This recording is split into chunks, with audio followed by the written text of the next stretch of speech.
तो मेरा पहला जो पार्ट था मैंने ऑलरेडी डाल दिया हुआ था। उस पार्ट के अंदर हमने डिस्कस की थी कि जो इंटरनेशनल स्टूडेंट है कनाडा में चला जाता है, अगर उसने अपनी स्पाउस या डिपेंडेंट बच्चों का ओपन वर्क परमिट अप्लाई करना है तो क्या क्या प्रिकॉशंस लेने चाहिए। उस पार्ट के अंदर भी मैंने बहुत अच्छी इन्फॉर्मेशन बताई थी। तो ये सेकंड पार्ट है, क्योंकि वीडियो लंबी बन जाती है, बोर हो जाते हैं, हम भी थक जाते हैं। तो सेकंड पार्ट में तो रिलेशन इज़ वेरी इंपॉर्टेंट। अभी रिलेशन डॉक्यूमेंट तो रिलेशन इज़ वेरी इंपॉर्टेंट।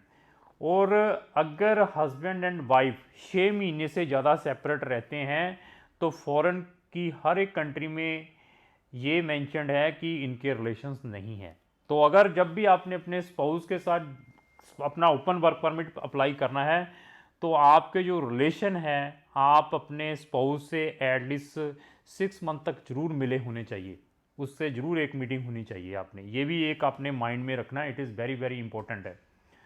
तो इवन जब आपने अपना ये वीज़ा अप्लाई करना है तो आपने अपनी स्ट्रॉन्ग टाइज़, वो स्ट्रॉन्ग टाइज़ कैसे दिखा सकते हैं आप? स्ट्रॉन्ग टाइज़ में क्या है कि आप कितने स्ट्रॉन्ग हैं इंडिया के अंदर, आपके पास कितने फंड्स हैं, आप यहाँ पर कौन सा बिजनेस कर रहे हैं, कौन सी जॉब्स कर रहे हैं, उनके क्या क्या डॉक्यूमेंट्स हैं। क्योंकि स्टूडेंट है वहाँ पर, वो कोई पैसे कमाने नहीं गया हुआ। तो जब वो स्टूडेंट है तो आपकी स्ट्रॉन्ग टाइज़ दिखाइए आप, क्योंकि स्टूडेंट की भी डेफिनेशन में या टूरिस्ट की डेफिनेशन में ये है कि आपकी इतनी स्ट्रॉन्ग टाइज़ है, आपका सिर्फ एम वहाँ पर स्टडी करने का है, स्टडी करने के बाद वापस आने का ही है। इसी तरीके से जब ओपन वर्क परमिट अप्लाई करना है आपने, तो आपने भी यही बताना है कि मेरे पास तो इतने यहाँ पर पैसे पड़े हुए हैं, मैं ये जॉब कर रहा हूँ, मैंने तो जाना है वाइफ के साथ वापस आना है। ये स्ट्रॉन्ग टाइज दिखानी है। ऐसा नहीं है सिर्फ फॉर्मेलिटी के लिए बैंक में पैसे दिखा दिए और वीज़ा अप्लाई कर दिया, मेरी वाइफ वहाँ से स्पॉन्सरशिप आई हुई है तो मेरा वीज़ा मिल जाएगा। मैं भी वीज़ा अफसर हूँ, मैं भी कभी ना वीज़ा दूँ, ये मैं नहीं कह रहा हूँ, ये CICS की वेबसाइट बता रही है। और हम प्रैक्टिकली काम करते हैं, जितने भी वहाँ पर कोर्ट्स हैं, वहाँ पे फेडरल कोर्ट है, उनकी जजमेंट आती है ना, जब उन जजमेंटों को मैं रीड आउट करता हूँ, स्पाउस केसेस रिफ्यूज़ल्स की, या स्टूडेंट की जब वीज़ा रिफ्यूज़ हो जाता है, जब वो अपनी अपील डालता है फेडरल कोर्ट में, तो उसका जब डिसीजन आता है, वहाँ की कोर्ट क्या डिसीजन देती है, क्या क्या ड्रॉबैक्स रहते हैं, उन जजमेंटों को हम पढ़ते हैं। इसी तरीके से स्पाउस वाली, क्योंकि ऐसी ब्लंडर मिस्टेकें हम जब कर देते हैं, करने के बाद तो फिर बंदा वो बड़ा दुख होता है कि यार मैंने ये चीज़ें लगाई नहीं थी, लगानी चाहिए थी। तो ये चीज़ें वही बता सकते हैं जो प्रैक्टिकली काम करते हैं। ऐसी वीडियो अगर कोई किसी भी चैनल पर दिखा दे तो हम भी वीडियो बनाना बंद कर देंगे, जो मैं चीज़ इसके अंदर बता रहा हूँ। तो जितनी स्ट्रॉन्ग टाइज दिखाएंगे, जितने फंड्स दिखाएंगे, उतने मैक्सिमम है आपको वीज़ा मिलने के चांसेस। इसी तरीके से अगर आपकी वाइफ वहाँ पर पार्ट टाइम जॉब कर रही है, उसके T4 आते हैं, जिसको टैक्स के T4 है वहाँ पे इनकम टैक्स के पेपर, तो वो भी साथ में लगाना है। अगर आपकी वाइफ ने वहाँ पर एक सेमेस्टर या 1 साल कर लिया है तो उसके सर्टिफिकेट भी साथ में लगाएं। एक हो सके तो कॉलेज से भी अपनी आपकी वाइफ वहाँ से, आपका स्पाउस वहाँ से एक अंडरटेकिंग ले ले कि हमें कोई ऑब्जेक्शन नहीं है, इनका स्पाउस यहाँ पर आ रहा है। हो सके कोई अकोमोडेशन प्रूफ आपकी वाइफ वहाँ से भेज दे कि हम सारे इकट्ठे यहाँ पर रहेंगे। रिलेशन बहुत ज़रूरी है। 6 मंथ से ज़्यादा सेपरेशन वीज़ा डिक्लाइन होने के मैक्सिमम चांसेस है। जब भी आपने वीज़ा आपके 6 मंथ से कम के अगर है तो आप वीज़ा डालना है। तो वाइफ से ज़रूर, लोग क्या करते हैं 1-1 साल वाइफ से मिले नहीं है, वीज़ा डाल रहे हैं।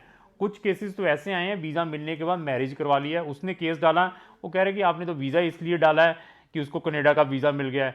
स्टूडेंट को अम्बेसीज ने ओपन वर्क परमिट को वीज़ा अम्बेसीज ने इंटरव्यू के लिए बुलाया, पूछा कि आपने मैरिज कब हुई, कहता है इतनी तरीक को। वाइफ को वीज़ा कब मिला, कहता है इतनी तरीक को। कहता है इट मीन्स वीज़ा मिलने के बाद आपने ये करवाया है मैरिज कि आपको अभी कनाडा ले जाएगी वो।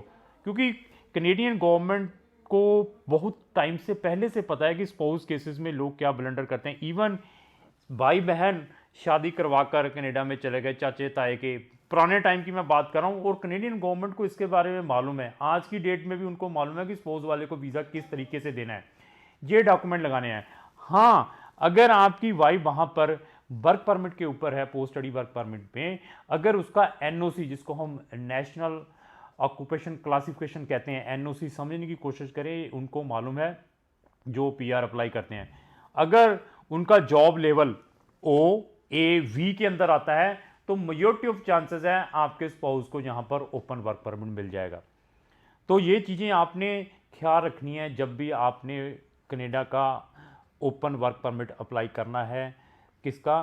डिपेंडेंट स्टूडेंट के स्पाउस का, और साथ में डिपेंडेंट चिल्ड्रन। और डिपेंडेंट चिल्ड्रन की एज मैक्सिमम कितनी होनी चाहिए?